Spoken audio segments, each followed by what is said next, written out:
오늘도 야담천국을 찾아주셔서 감사합니다. 항상 행운이 가득하시길 바랍니다. 여러분의 구독과 좋아요는 저에게 큰 힘이 됩니다. 자, 그럼 오늘의 이야기 시작하겠습니다. 목숨이 아깝지 않은 게냐. 청남의 칼끝이 연서의 목덜미 앞에서 멈추었다. 한 줄기 서늘한 기운이 살갗을 스쳤다. 허나 연서는 한치의 흔들림도 없이 고개를 들었다. 목소리는 바람이 지나가듯 잔잔했으나 그 속에 서슬 같은 기계가 번뜩였다. 달빛이 얼음장처럼 산등성이를 덮고 있었다. 굽이진 능선 아래로는 짙은 안개가 너울거렸고 그 한가운데에 산적패의 횃불이 불꽃을 삼키듯 흔들리고 있었다. 그 빛의 중심에 한 여인이 무릎 꿇은 채 조용히 숨을 고르고 있었다. 그 여인의 이름은 연서. 얼굴에는 먼지가 묻고 옷자락은 찢겨 있었으나 그녀의 눈빛만큼은 옅은 달빛보다 더 깊고 단단하였다. 사내들이 둘러싼 가운데 산적 두목 청남이 검붉은 칼을 뽑아들었다. 죽이려 하신다면 죽이십시오. 허나 대장께서 휘두르는 칼이 지키는 칼이 아닌 빼앗는 칼이라는 사실이 더 억울할 뿐입니다. 산적들이 술렁였다. 여인의 입에서 이런 말이 나올 줄은 그 누구도 예상하지 못했다. 청남 또한 잠시 미간을 찌푸리며 칼을 거두지도 내리치지도 못한 채 서 있었다. 연서는 조용히 숨을 내쉬었다. 그리고 달빛 아래 마치 오래된 진실을 읊조리듯 한마디를 덧붙였다. 칼이란 사람을 뵐 때 빛나는 것이 아니라 지켜야 할 일을 품을 때 진정한 힘을 얻게 되는 법. 대장님의 칼에는 아직 그 무게가 없는 듯합니다. 그 말은 산중을 울리는 한 점 작은 돌멩이 같았다. 허나 그 파문은 거칠기만 했던 무리들의 심장 깊은 곳까지 스며들었다. 청남은 잠시 말이 없었다. 달빛이 그의 칼날 위에서 흔들렸고 그 떨림은 마치 그의 마음을 그대로 비추는 듯하였다. 연서와 청남의 첫 만남은 그렇게 칼끝 위에서 시작되었다. 누구도 알지 못했다. 이 조용한 맞섬이 훗날 진주를 뒤흔들고 조정을 뒤집으며 피와 정의를 가르는 거대한 폭풍으로 번져갈 것임을. 초가을의 서늘한 바람이 진주 고을을 스쳐 지나갔다. 아침 햇살은 안개를 가르며 기와지붕 위에 내려앉았고 그 기슭에 자리한 서대호 장군의 저택은 한낮의 궁궐처럼 위엄을 뿜고 있었다. 허나 그 위세 속에도 한 줄기 맑고 청아한 기운이 흐르고 있었으니 그것은 바로 장군의 외동딸 연서가 자라온 집안의 숨결이었다. 서대호는 무명 시절부터 백성들을 위해 칼을 들었던 대장군이었고 그 신념은 딸에게도 고스란히 이어졌다. 연서는 나고 자라면서 비단 치마보다 무거운 철검을 먼저 들었고 연잎 같은 손으로 가야금을 뜯기보다 병법서의 글자를 먼저 익혔다. 명심하거라, 연서야.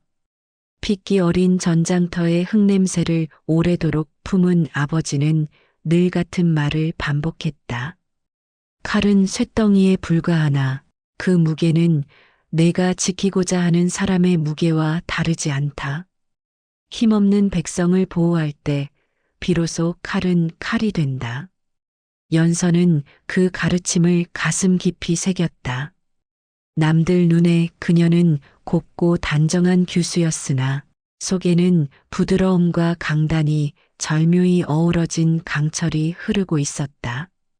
그런 그녀에게 어느 날 혼례라는 큰 운명이 다가왔다. 상대는 병조 참판의 아들 신도현. 가문의 품계 또한 준수하고 학식과 문벌을 두루 갖춘 집안이라는 평이 자자하여 진주 전체가 술렁였다. 홀레날이 다가올수록 서가의 대문 앞에는 붉은 비단과 증표들이 산처럼 쌓였고 집안의 하인들은 밤낮 없이 분주히 움직였다.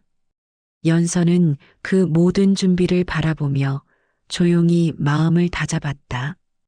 아버지께서 원하시는 홀레라면 나 또한 기꺼이 따르겠습니다. 서대호는 딸의 말에 고개를 끄덕였으나 그의 눈빛엔 알 수 없는 먹구름이 잠시 스쳐 지나갔다. 마치 오래전 전장에서 느껴본 불길한 기운을 다시 맛본 듯하였다. 홀레날 아침 고을에는 축포가 터지고 풍악 소리가 하늘까지 닿았다. 붉은 홀레복을 입은 연서는 어머니의 손길을 느끼며 비녀를 꽂았다. 그 순간 거울 속에 비친 자신의 얼굴은 두려움보다는 결의에 가까운 빛을 띠고 있었다. 오늘이 새 인생의 시작이로구나. 그러나 그때는 알지 못했다. 그 아름다워야만 할 홀레의 뒤편에서 검은 그림자가 독사의 혀처럼 꿈틀대고 있었다는 것을. 신도연의 눈빛 속에는 처음부터 연서에 대한 애정이 아닌 탐욕의 빛이 숨어 있었다. 홀레식의 장막이 오르고 사람들의 축복이 쏟아질 때 연서는 그저 조용히 신랑을 향해 걸음을 옮겼다. 하지만 신도연의 미소는 연서가 생각했던 따뜻한 미소가 아니었다. 입술은 웃고 있었으나 눈동자는 얼음처럼 식어 있었다. 저 눈 무엇을 노린 것일까? 연서는 마음 한구석에 스윽 스며드는 불길함을 떨쳐내려 애썼다. 허나 이미 운명의 수레바퀴는 그날을 향해 돌고 있었으니 그 누구도 멈추게 할 수 없었다. 홀레식이 한창이던 그때 굳게 닫힌 서가의 대문이 쾅 하고 부서지듯 열렸다. 갑옷을 입은 포졸들이 들이닥치며 외쳤다. 역적 서대호를 체포하라. 임금을 능멸하고 사사로이 군사를 모았다는 고변이 들어왔다. 순간 연서의 심장이 얼어붙었다. 그녀는 비명을 삼키며 아버지에게 달려가려 했으나 신도연이 길을 막았다. 그의 입가에 걸린 미소는 더없이 매서웠다. 장인어른 아니지. 역적의 수계라 불러야겠군. 신랑 무슨 헛소리를. 헛소리? 오늘부로 너희 집안의 모든 것이 내 손바닥 위에 있느니라. 연서, 내 비단옷도, 내 목숨도, 내 아버지도 모두. 그 말이 끝나는 순간 그녀의 홀레 비녀가 바닥으로 떨어졌다. 붉은 비단이 신도연의 손에 휘어지고 연서는 사람들의 시선 속에서 차가운 흙길 위로 내동댕이 쳐졌다. 하루아침에 반역자의 딸이 되었고 홀레복은 갈기갈기 찢겼으며 그토록 믿었던 신랑은 그녀를 향해 조롱의 눈빛으로 선언했다. 이제 우리 사이의 인연은 끝이다. 더럽혀진 옷조차 남길 수 없다. 알몸으로 나가라, 역적에 따라.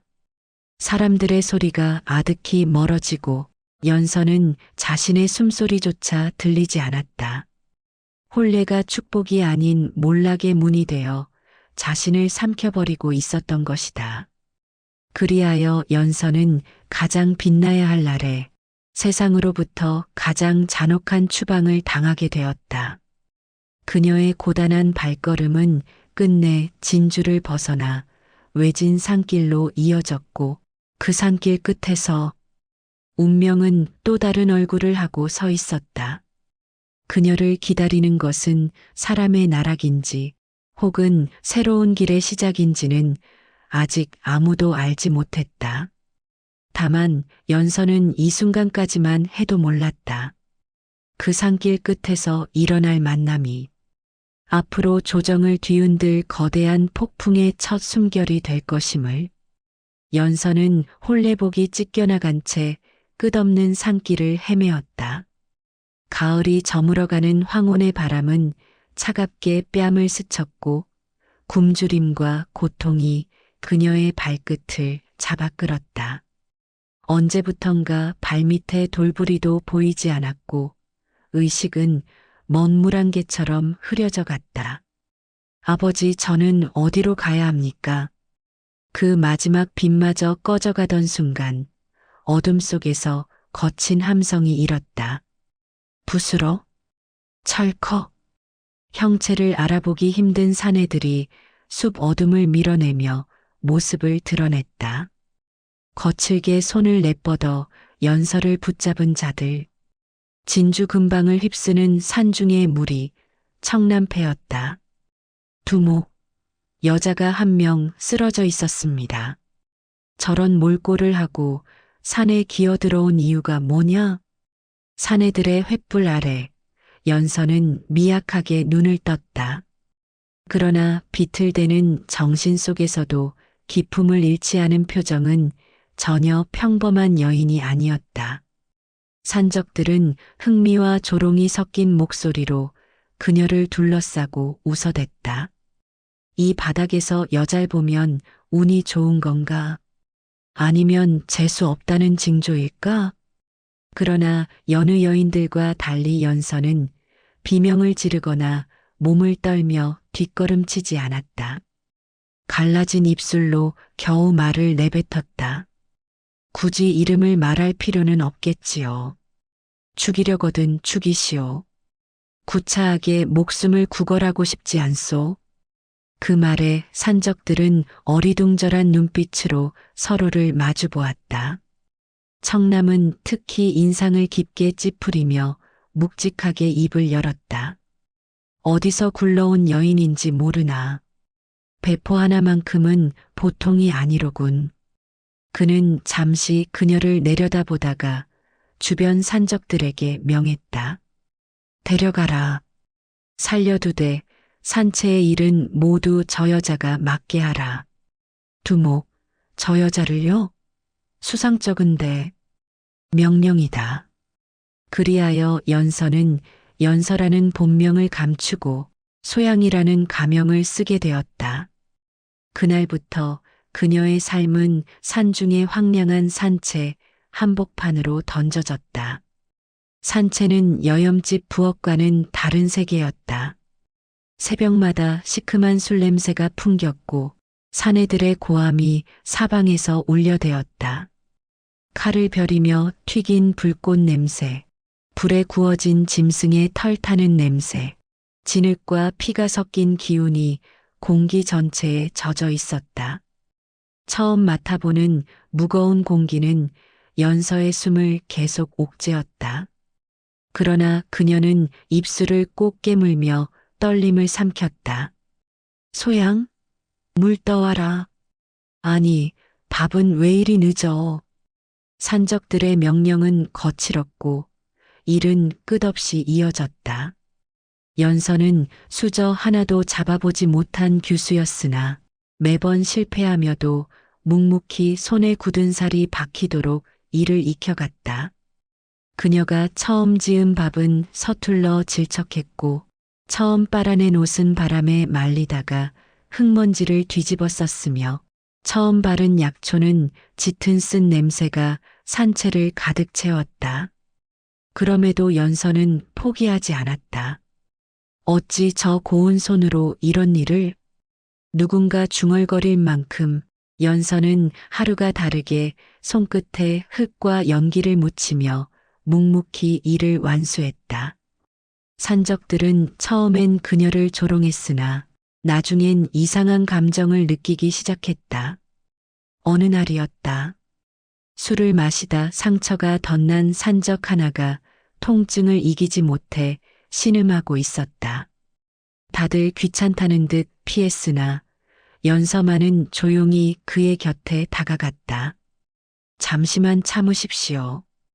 그녀는 제 치마자락을 찢어 붕대를 만들고 숲을 헤매며 캐온 약초를 지식여 상처에 얹었다. 그 손길은 놀랄 정도로 정확하고 매서웠다. 산적이 이를 악물며 말했다. 이런 걸 어떻게 해? 그날 이후 산채의 분위기는 조금씩 달라지기 시작했다. 연서의 손에서 나온 밥은 점차 고소해졌고 찢어진 옷은 누구보다 야무지게 꿰매졌으며 상처 입은 자는 그녀의 손길을 기다리기 위해 줄을 서기 시작했다. 무엇보다도 연서는 어떤 모욕에도 맞받아치거나 주저앉지 않았다. 그 단단함이 산적들의 마음에 묘한 파문을 일으켰다. 청남은 산채 뒤 절벽 끝에서 조용히 그녀를 지켜보고 있었다. 자신처럼 세상에게 버림받은 삶일 것이다. 그는 문득 그런 생각을 처음으로 품었다.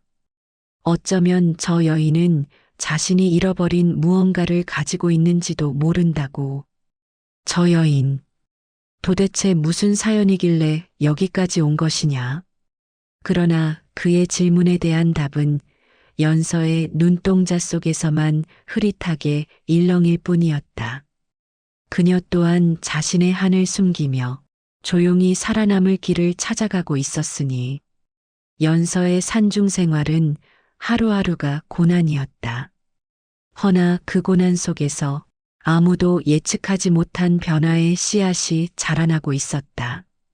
그녀가 천한 일을 하며도 잃지 않았던 단단함은 거칠고 사나운 산적들의 마음에 작은 금을 내기 시작했고 그 금은 아주 작은 틈처럼 보였지만 앞으로 산채 전체를 뒤흔들 거대한 균열로 이어질 운명이었다.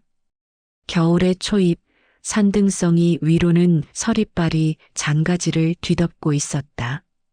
찬 기운이 산채 깊숙한 곳까지 스며들자 산적들은 하루가 다르게 까칠하고 예민해졌다. 동이 트기도 전에 일어난 연서는 텅 빈 곡식 창고를 바라보며 무겁게 숨을 내쉬었다. 이렇게 가다간 모두 굶어 죽겠구나. 그녀의 말이 아니어도 산채의 모든 이들은 이미 알고 있었다. 창고에 남은 것은 쌀 한 줌, 마른 콩 몇 알뿐. 겨울은 아직 시작도 하지 않았는데 식량은 이미 바닥이었다. 산적들은 서로에게 소리를 질렀고 밤마다 술기운에 허세를 부리며 분노를 터뜨렸다.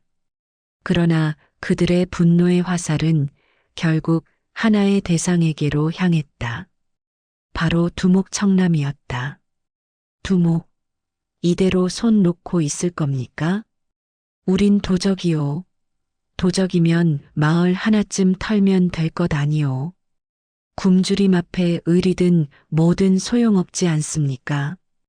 산채의 중심에 선 청남은 굳은 얼굴로 모두의 시선을 받아내고 있었다. 겨울바람에 휘날리는 망토가 스산하게 흔들렸다. 내일 새벽 아래 진주 근처 마을을 친다. 그의 결정은 짧고 단호했다. 산적들은 환호했고 피비린내를 꿈꾸듯 칼을 벼렸다. 그러나 그 말을 듣고 있던 연서의 얼굴은 싸늘하게 굳어졌다. 밤이 깊어 토끼불만이 희미하게 일렁일 때 연서는 산채의 회합 자리를 조심스레 막아섰다. 싸늘한 기운 속에서 청남의 시선이 직선으로 꽂혔다. 소양, 내가 왜 여기 나서는 것이냐? 연서는 두 손을 모아 가슴 아래에 가져갔다. 그리고 한치의 흔들림도 없는 목소리로 말했다. 두목, 백성을 약탈하는 길로는 살아남을 수 없습니다.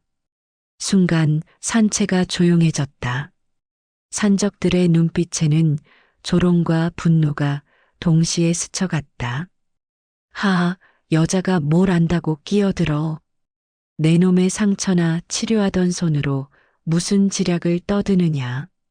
그러나 연서는 물러서지 않았다. 그녀의 눈빛은 모닥불 속 장작처럼 뜨겁게 타올랐다. 지금 아래 마을에는 힘없는 백성뿐입니다. 그들에게서 빼앗을 것은 고작 하루 먹을 양식뿐. 허나 탐관들의 곳간에는 곡식이 차고 넘쳐 썩어가고 있습니다. 산채의 술렁임이 일었다. 말할수록 연서의 목소리는 더 깊고 단단해졌다. 지금 이 나라 백성들의 피를 짜내어 배를 채우는 자들은 탐관오리와 부패한 관리들입니다. 우리가 칠 대상은 약한 백성이 아닙니다. 청남은 그녀를 노려보았으나 그 눈빛 속에는 분노보다 더 복잡한 감정이 스며들었다. 연서는 마지막으로 한 걸음 앞으로 나섰다. 두목, 당신께서는 무엇의 우두머리가 되고 싶으십니까? 백성을 괴롭히는 도적의 두목인지, 아니면 백성을 지키는 의적의 대장인지. 그 말은 마치 추운 밤하늘을 가르는 번개와도 같았다. 모닥불이 타닥거리며 불씨를 튀겼고 산적들은 그 말에 숨을 삼켰다. 청남은 연서를 향해 나아가며 낮게 말했다. 소양, 내 말대로 따랐다가 내 식솔 중 하나라도 다치면 내 목도 무사하지 않을 것이다. 협박의 말이었지만 그 안에 담긴 떨림은 분명히 느껴졌다. 이는 단순히 여인의 언행에 흔들린 것이 아니었다. 그의 마음속 깊은 곳에서 오래전 잃어버린 신념의 조각이 비로소 되살아나는 느낌이었다. 잠시 후 그는 산적들에게 명령했다. 마을은 치지 않는다. 대신 탐관오리의 곡식 창고를 친다. 산적들은 서로를 바라보며 경악했다. 그러나 두목의 말은 절대였다. 연서의 눈빛에도 미세한 떨림이 스쳤다. 그녀의 말이 청남의 심장을 움직였다는 것을 깨달았기 때문이었다. 며칠 뒤 안개 자욱한 새벽. 산적들은 산속에 짙은 그림자처럼 움직였다. 목표는 진주 수령 신도연의 곡식 창고. 부패의 중심에서 백성의 곡식을 빼앗아 쌓아둔 탐욕의 둥지였다. 연서는 지형을 파악해 길을 안내했고 산적들은 예전처럼 단순한 힘이 아닌 연서의 전술에 따라 움직였다. 호랑이의 발톱이 아닌 여우의 발자국처럼 조용하고 치밀하게. 철컥. 문이 열렸을 때 창고에 쌓인 수백 석의 곡식이 산적들의 눈앞에서 웅장하게 드러났다. 이걸 백성들에게? 이 많은 걸? 그 순간 산적들의 얼굴에는 처음 보는 표정이 떠올랐다. 도둑질이 아닌 누군가의 생명을 살린다는 묘한 감정. 그리고 그날 밤 진주의 골목마다 쌀자루가 조용히 놓여 있었다. 굶주렸던 백성들은 눈물로 그 쌀을 품었다. 누가 가져다 놓았는지 아무도 몰랐다. 사람들은 숨죽여 속삭였다. 혹시 의로움을 베푸는 사람들이 있는 것이 아니오? 산중 의적단이라던데. 그 말이 퍼지며 청남패는 처음으로 도적이 아닌 의적이라는 이름을 얻기 시작했다. 그 움직임은 아주 작고 조용했으나 산중의 살풍경 같던 산채에 따스한 변화의 기운을 불러왔다. 그리고 그 중심에는 한때 반역자의 딸로 몰려 길바닥에 버려졌던 여인 연서가 서 있었다. 아직 누구도 알지 못했다. 이 작은 의적질이 앞으로 조정 전체를 향한 거대한 복수의 불씨가 될 것을. 폭풍은 이미 시작되고 있었다. 겨울은 깊어졌고 산등성이에는 매서운 바람이 비수처럼 몰아쳤다. 하지만 청남패 산채의 내부에는 전에 없던 기운이 감돌고 있었다. 거칠기만 했던 사내들은 연서의 지략 아래 조금씩 달라지기 시작했다. 무턱대고 칼만 휘두르던 무리들이 지형을 익히고 발걸음을 숨기며 칼보다 눈빛을 먼저 세우는 법을 배웠다. 그들은 더 이상 무모한 산적대가 아니었다. 의적의 초석을 쌓아가는 하나의 군세로 변모하고 있었던 것이다. 연서는 낮에는 사내들에게 병법서에서 익힌 전술을 설명하고 밤이면 청남과 나란히 앉아 지도를 펼쳤다. 그녀의 손끝이 지도 위를 따라 움직일 때마다 청남은 묵직한 눈빛으로 그 손을 바라보았다. 이 길로 곡식 수레가 지나갑니다. 경비가 약한 초입을 노린다면 한 명도 다치지 않고 물자를 손에 넣을 수 있습니다. 허면 산채로 오는 포졸들의 길은 이 골짜기입니다. 여기서 연막을 피우면 시야가 흐려져 추격이 늦어지지요. 청남은 그녀의 설명을 들으며 문득 생각했다. 어찌하여 이토록 범상치 않은 재능을 가진 여인이 산중에 들어오게 되었을까? 그러나 연서의 마음속에 감춰진 상처와 분노를 그는 아직 모르고 있었다. 산적들은 점차 그녀를 따랐다. 누구보다 단단했고 누구보다 따뜻했던 이유에서였다.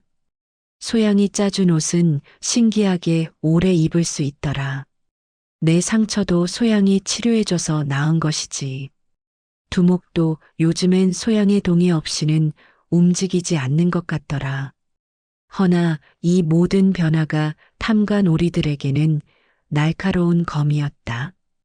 의적들의 활동이 점점 대담해지자 진주의 수령 신도연은 그들의 존재에 치를 떨기 시작했다. 신도연은 관아 안에서 고가의 술잔을 내던졌다. 쨍! 깨어지는 소리가 관문을 울렸다. 감히 내 곡식에 손을 대? 그 보잘것없는 도적들이 그의 얼굴에는 경멸과 분노 그리고 알 수 없는 두려움까지 엉켜 있었다. 그는 탐욕으로 가득 찬 가문을 지키기 위해 백성의 피를 짜내고 연서를 이용해 서대호를 몰락시킨 장본인이었다. 도대체 어떤 놈들이냐? 청남패라 부르옵니다. 산중 의적단이라며 백성들이 칭송을. 산중 의적단? 하? 웃기지 마라. 겨우 산적 주제에 백성들에게 영웅이라니. 그의 눈빛이 서늘하게 가늘어졌다. 저들이 감히 내 것을 건드렸으니 이번엔 내가 먼저 그 산채를 불태워주마. 신도연은 곧장 자신이 심어둔 첩자를 움직였다. 그 첩자는 과거 청남의 친구였다. 그의 가족을 인질로 잡아 협박하여 청남을 외부로 유인하라는 명령을 내렸다. 며칠 뒤 그 친구는 다급한 얼굴로 산채를 찾아왔다. 청남, 이번이 기회일세. 수령이 비밀리에 세금을 옮긴다고 하네. 그 행렬만 치면 올겨울은 걱정이 없을 것이야. 연서는 그 말을 듣는 순간 이상한 느낌이 들었다. 그러나 청남은 오랜 인연을 믿고 단숨에 결정을 내렸다. 모두 준비해라. 이번이 가장 큰 기회다. 연서는 청남을 붙잡았다. 두목, 좀 더 신중히 결정하십시오. 뭔가 느낌이 좋지 않습니다. 소양? 청남은 단호했다. 모두가 나를 버렸을 때 저 친구만은 나를 지켰다. 그를 의심할 수는 없다. 연서의 가슴에 얼음찬 바람이 스쳤다. 그러나 더 말할 수는 없었다. 그날 밤 청남은 산적들을 데리고 약속된 계곡으로 향했다. 늘 연서의 지략으로 움직이던 의적단이었지만 이번만큼은 청남의 믿음이 우선이었다. 그리고 숲을 가르는 휘파람 소리. 다음 순간 사방에서 화살이 빗발쳤다. 함정이다. 모두 흩어져라. 산등성이 위 나무 뒤 계곡 바위 틈 사이에서 수백 명의 포졸이 나타났다. 산적들은 속수무책으로 쓰러졌고 청남 또한 칼을 맞아 뒤로 비틀거리다. 천길 낭떠러지 아래로 추락해버렸다. 같은 시각 산채 또한 포졸들의 급습을 받았다. 연서가 외쳤다. 모두 몸을 숨기십시오. 아이들을 먼저. 그러나 이미 산채는 불길에 뒤덮여 있었다. 붉은 화염이 폭풍처럼 집들을 삼켰고 산적들은 하나둘씩 포박되어 끌려갔다. 연서는 마지막 남은 인원 몇 명을 이끌고 산의 가장 깊은 골짜기로 달아났다. 눈물조차 마를 만큼 뜨거운 연기와 절망 속에서 뒤를 돌아보았을 때 그들의 산채는 이미 잿더미가 되어 있었다. 두목, 청남, 어디 계십니까? 불타는 하늘 아래 연서의 목소리는 바람에 흩어진 잿가루처럼 사라져갔다. 청남은 생사조차 알 수 없고 의적들은 흩어지고 산채는 무너졌다. 그러나 이 참혹한 몰락은 연서의 가슴 속에 잠들어 있던 더 깊고 오래된 한의 불씨를 다시 되살리는 순간이었다. 이제 그녀가 잃은 것은 산채만이 아니었다.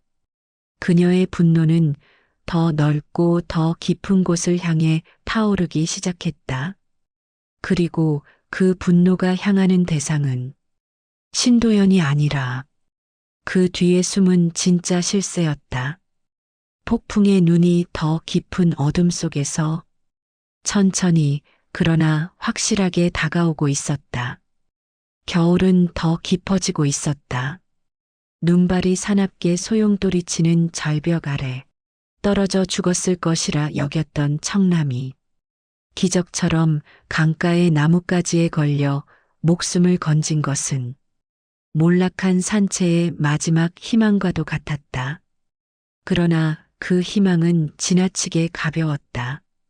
청남을 찾은 것은 며칠 밤낮을 헤매던 연서와 남은 의적 몇 명뿐이었다.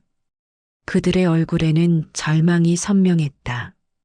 두목, 연서가 외쳤을 때 청남은 한쪽 어깨가 뒤틀린 채 눈을 간신히 떴다. 살아 있었구나.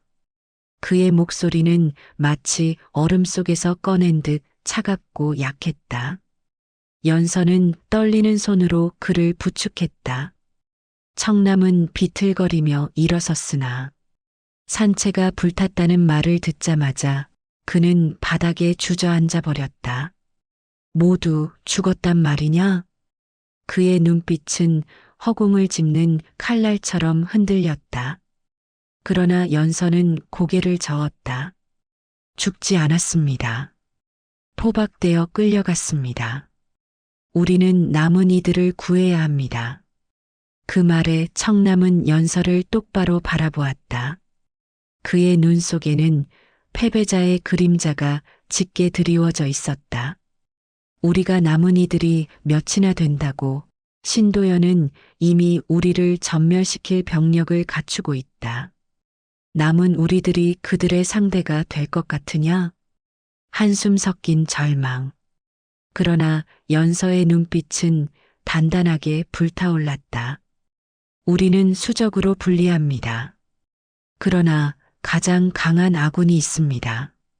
청남이 미간을 축혀 세웠다. 누군데? 백성들입니다.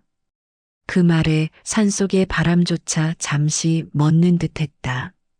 눈 덮인 산 골짜기 깊숙한 곳 작은 불빛 아래에서 연서는 천천히 숨을 골랐다. 그리고 긴 침묵 끝에 입을 열었다.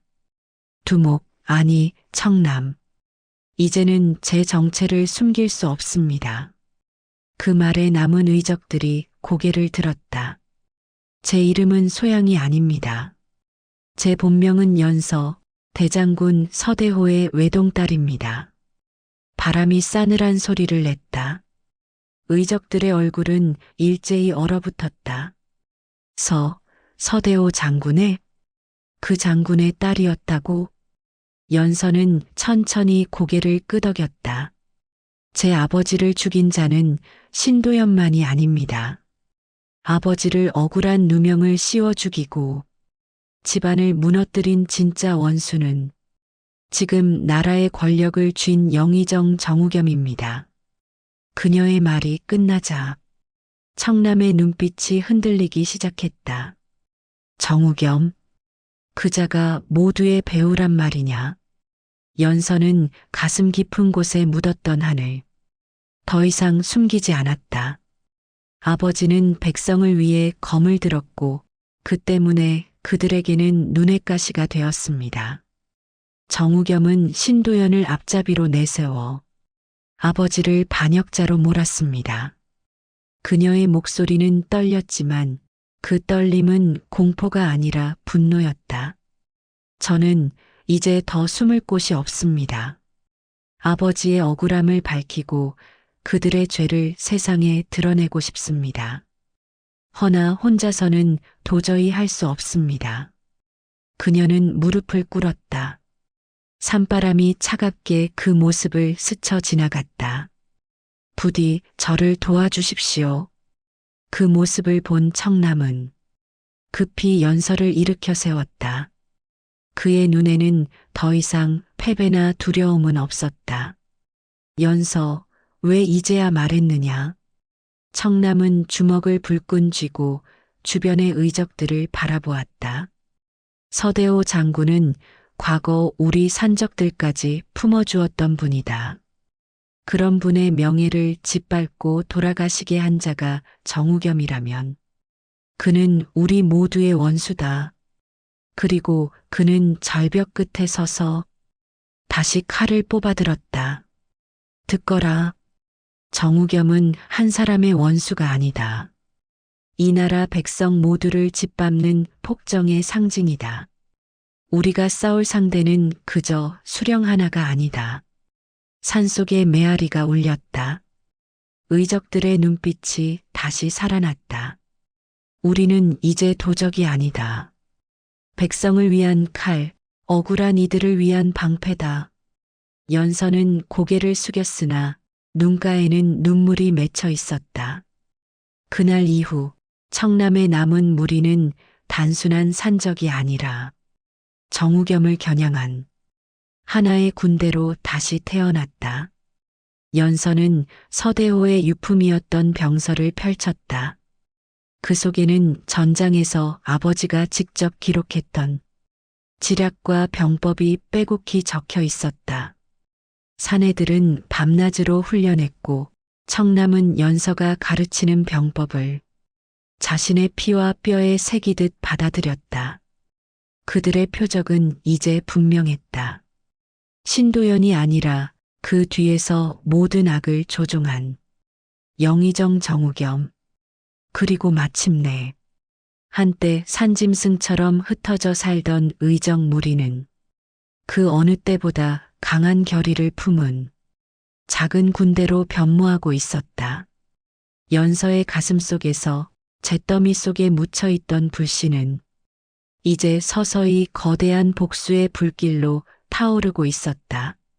초봄의 바람은 아직 싸늘했으나 산중에는 겨우내 얼어붙었던 고요가 조금씩 풀리고 있었다. 연서와 청남 그리고 남은 의적들은 밤낮으로 몸을 단련하며 암흑 속에서 다시금 힘을 길러내고 있었다. 그들의 심장 속에는 잠시도 사라지지 않는 단 하나의 목표가 있었다. 정우겸, 그 부패의 뿌리, 모든 음모의 주인, 그리고 연서의 가문을 멸망시킨 진짜 원흉. 그를 향한 적이만이 그들의 밤을 지탱하고 있었다. 그러던 어느 날 정우겸은 조정 한가운데서 비단 소매를 쓸어내리며 기묘한 미소를 지었다. 서대호의 딸이 살아남아 산적들과 손을 잡았다. 재미있는 일이로군. 그는 천천히 술잔을 들어 입술에 대었다. 사악한 눈빛이 잔 위로 일렁였다. 산골의 버러지들이 감히 나를 상대하겠다고? 그래, 잘됐다. 내 직접 그놈들을 불러내어 발 아래에 짓밟아주지. 정우겸은 곧 조정에 거짓 상소를 올렸다. 박 장군의 남은 잔당이 의적을 자칭하며 백성을 선동하고 있으니 사면하는 척 불러들여 일망타진해야 하옵니다. 임금은 그의 교묘한 말에 넘어갔다. 겉으로는 온화한 듯한 정우겸의 얼굴 뒤에 얼마나 검은 야심이 도사리는지 알아채지 못한 것이다. 그리고 정우겸은 마지막 조치를 내렸다. 산적들에게 첩자를 보내라. 사면을 내리시려 한다고 거짓 어명을 전해라. 그의 입가에 맹독 같은 미소가 번졌다. 며칠이 지나지 않아 한 사내가 산채 근처를 배회하다 보초에게 잡혀왔다. 그는 땀과 먼지를 뒤집어 쓴 채 다급하게 외쳤다. 연서 아씨, 청남대장, 저는 전하의 어명을 전하러 왔습니다. 전하께서 모두의 억울함을 알고 계십니다. 박 장군님의 명예를 복권하고 의적들을 사면하시겠다는 어명이 내려졌습니다. 그 말에 의적들은 서로를 바라보며 환호했다. 그동안의 고난이 한순간에 풀리는 듯했다. 청남은 흔들리는 목소리로 묻는다. 정말이냐? 우리가 더 이상 죄인이 아니게 된단 말이냐? 전령은 고개를 끄덕였다. 어명에는 연서 아씨와 청남 대장을 궁으로 직접 초대하라고 적혀 있습니다. 그 말을 들은 순간 연서의 손이 살짝 떨렸다. 그녀의 눈동자에는 기쁨과 함께 말할 수 없는 불안이 스쳐 지나갔다. 너무 완벽하다. 정우겸이 이토록 쉽게 물러날 리가 없다. 그러나 청남과 의적들의 얼굴에는 간절한 희망이 빛나고 있었다. 가봅시다, 연서. 드디어 장군님의 억울함을 밝힐 수 있는 기회여. 연서는 조용히 고개를 끄덕였지만 그 마음속엔 폭풍전야 같은 먹구름이 몰려오고 있었다. 며칠 뒤 연서와 청남 그리고 정의 의적들은 사람의 왕래가 끊긴 새벽길을 따라 도성로 향했다. 도성의 성문이 가까워질수록 연서의 불안은 더 짙어졌다. 바람을 타고 묘한 긴장감이 내려앉았다. 청남은 연서의 손을 잡았다. 두려워하지 마라. 내 아비의 명예는 오늘 우리 손으로 되돌려줄 것이다. 그러나 연서는 대답하지 못했다. 입술만 굳게 담을 뿐이었다. 그 순간이었다. 쾅! 도성의 문이 열리며 수천의 군사가 한꺼번에 모습을 드러냈다. 창끝이 햇빛을 바다번개처럼 빛났고 화살촉은 전부 연서와 청남을 겨누고 있었다. 성문 위로 정우겸이 나타났다. 그의 목소리는 독주처럼 서늘했다. 하하, 어리석은 것들. 역적 서대호의 딸과 그 잔당들이 감히 나를 농락하려 하다니. 청남의 얼굴이 굳어졌다. 또 함정이었구나. 정우겸이 성문 위에서 손을 내리쳤다. 저것들을 모조리 베어라. 수백 명의 포졸이 파도처럼 밀려왔다. 청남은 칼을 뽑아들었다. 연서, 뒤로 물러나라. 의적들은 사력을 다해 맞섰다. 전날까지 칼을 갈고 닦아온 사내들답게 그들의 움직임은 날카롭고 빠르게 흐트러짐이 없었다. 그러나 수적인 열세가 너무 컸다. 수십 대 수천, 숫자에서 압도적으로 밀리는 싸움이었다. 아씨, 뒤로, 뒤로. 하나둘 의적들이 피를 토하며 쓰러졌다. 연서 또한 검을 들었으나 정우겸이 직접 휘두른 칼이 그녀의 팔을 깊게 베어갔다. 내 아비처럼 너도 오늘 여기서 끝이다. 연서는 무릎을 꿇었다. 피가 돌 위로 뚝뚝 떨어졌고 시야가 어지러워졌다. 아버지, 제가 여기서 끝나는 겁니까? 전장이 붉은 안개처럼 흐려지는 그때 어디선가 거대한 외침이 들려왔다. 의적을 구하라. 연서 아씨를 지켜라. 그리고 수백 개의 횃불이 도성의 골목마다 일제히 켜져 포졸들을 향해 밀려왔다. 청남은 놀라 눈을 크게 뜨고 말했다. 저들은? 횃불을 든 백성들이 우르르 밀려왔다. 쇠스랑, 장작, 농기구를 든 이들은 정우겸의 군사를 뒤에서 파고들며 외쳤다. 만백성의 은인을 지켜라. 연서 아씨는 우리를 살린 분이다. 청남 대장은 탐과 놀이를 벌한 의로운 분이다. 그들의 등장으로 전세가 뒤집히기 시작했다.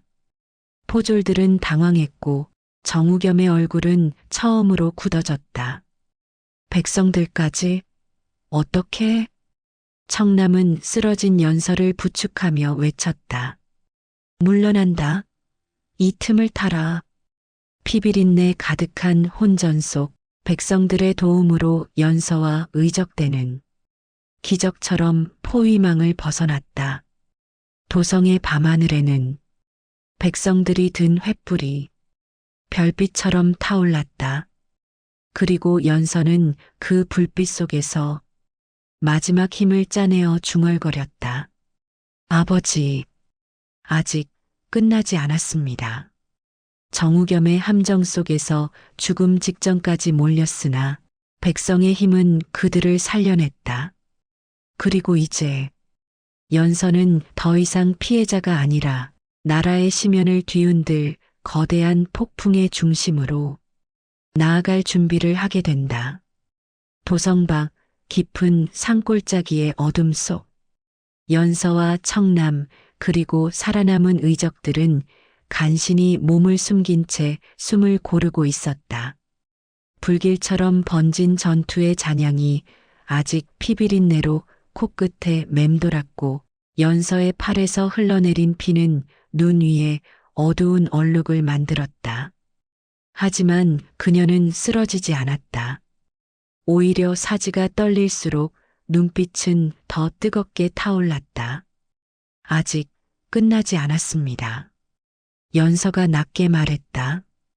청남은 그녀의 피 묻은 손을 단단히 붙잡았다. 너무 무리하지 마라. 이 상처는 두목, 지금 물러나면 아버지의 원수는 영원히 어둠 속에 묻혀버립니다. 그 말은 산중의 고요한 새벽 공기를 가르고 메아리 쳤다. 의적들의 눈빛이 하나둘 살아났다. 정우겸의 계략은 실패로 돌아갔다. 그는 분명 분노했을 것이다.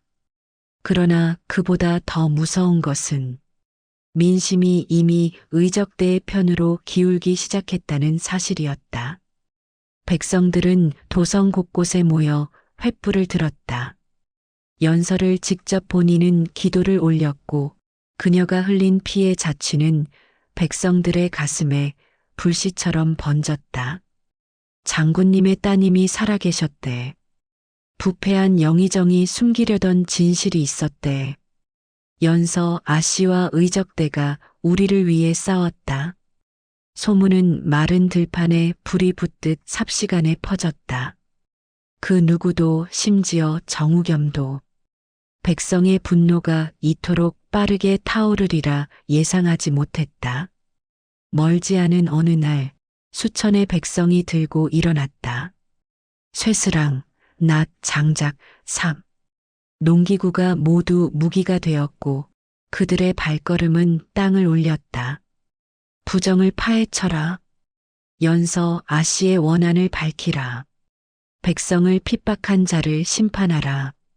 청남과 의적대는 그 거대한 파도 앞에 서 있었다. 그들은 왕궁 앞에서 합류하며 백성의 선두에 섰다. 궁의 문은 굳게 닫혀 있었지만 백성들의 함성은 성벽을 흔들었다. 정우겸은 결국 자신의 집무실에서 포위되었다. 창밖에서 들려오는 분노의 물결 속에서 그는 처음으로 공포를 맛보았다. 백성들이, 이 어리석은 것들이 감히 문이 박살나는 소리와 함께 청남과 의적대가 쌓인 적들을 헤집고 들어섰다. 마지막에 나타난 이는 상처투성이의 연서였다. 정우겸의 얼굴이 굳었다. 내가 살아있었단 말이냐. 연서의 목소리는 칼날처럼 날카로웠다. 아버지를 모함하고 백성을 짓밟은 대가를 오늘 받으십시오. 정우겸은 도망치려다 백성들에게 붙잡혔다. 그의 악행은 조정과 임금 앞에 드러났고 결국 그는 만백성의 손에 의해 파멸의 끝에 서게 되었다. 봉기가 끝난 뒤 조정에는 더 이상 숨길 여지가 없었다. 정우겸의 죄는 밝혀졌고 그가 조작한 모든 문서가 백일하에 드러났다. 며칠 뒤 왕은 조서를 내렸다. 서대호 장군의 억울함을 완전히 씻어주노라. 그의 공적을 다시 세우고 장군의 명예를 후세에 길이 전하게 하라. 그 순간 연서는 조용히 눈을 감았다. 얼마나 기다렸던 순간인가. 얼마나 많은 피와 눈물이 이 한 줄에 스며들어 있는가. 청남은 연서의 곁에서 미소를 숨기며 말했다. 드디어 해냈구나. 연서는 고개를 끄덕였으나 눈빛에는 알 수 없는 허전함이 어린 채였다. 아버지의 억울함은 풀렸다. 백성들은 구원되었다. 거대한 악은 몰락했으며 나라의 숨통이 조금은 트여 보였다. 그러나 연서는 알고 있었다. 복수의 끝에는 아무것도 남지 않는다는 것을.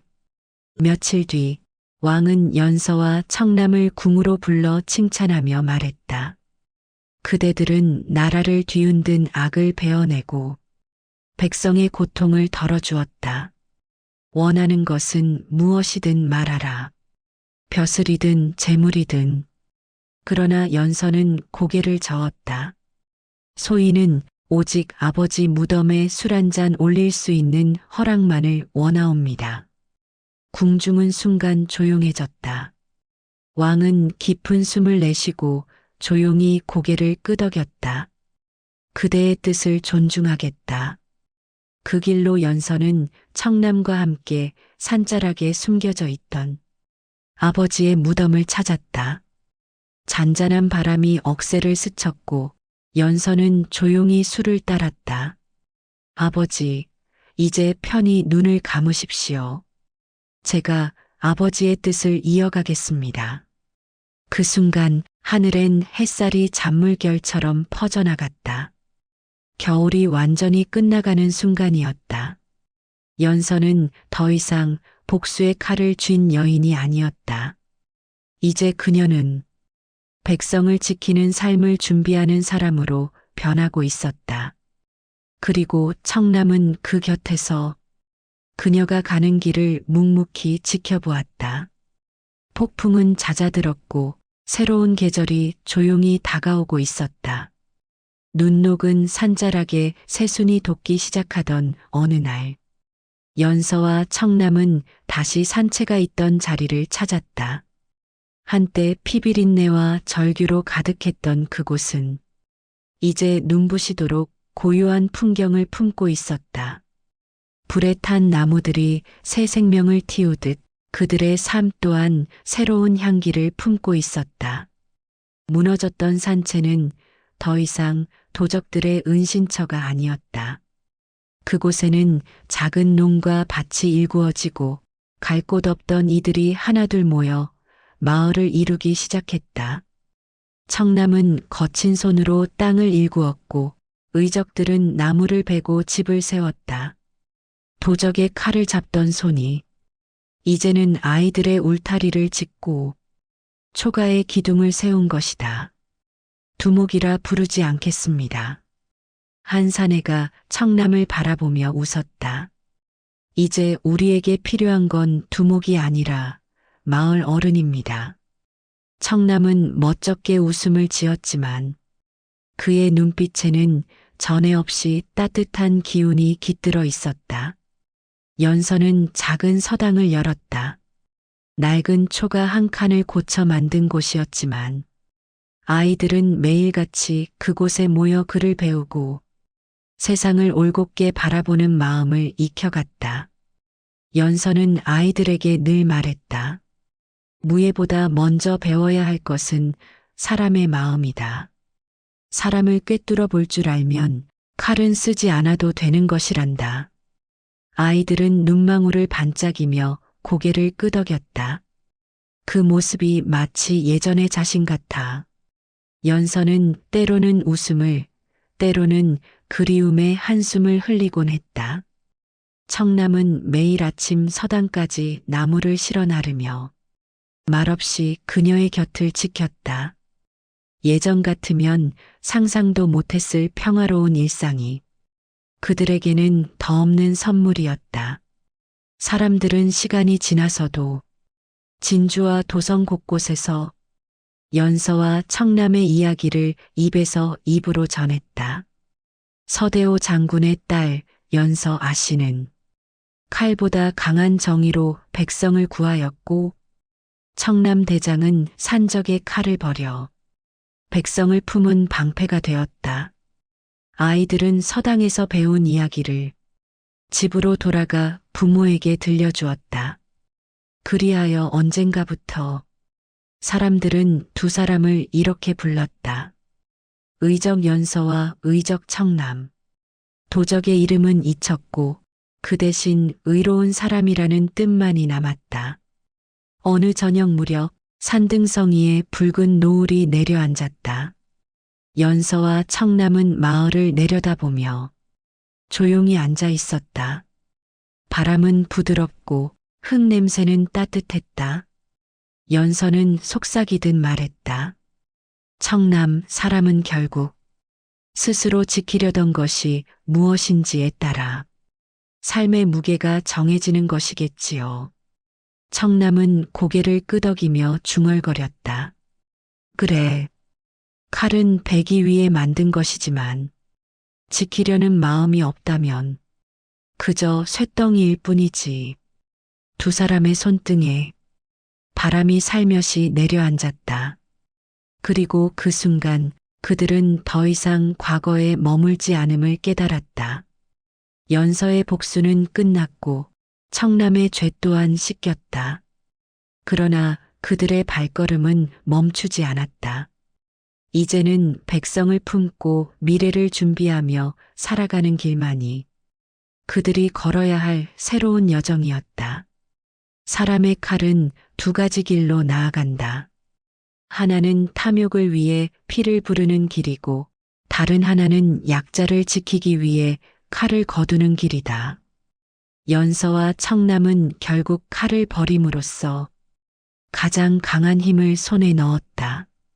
그들의 이야기는 오래도록 사람들의 입에 머물어 정의가 쇠보다 단단한 것임을 증명하였고 복수보다 중요한 것은 결국 지켜야 할 사람이라는 사실을 일깨워 주었다.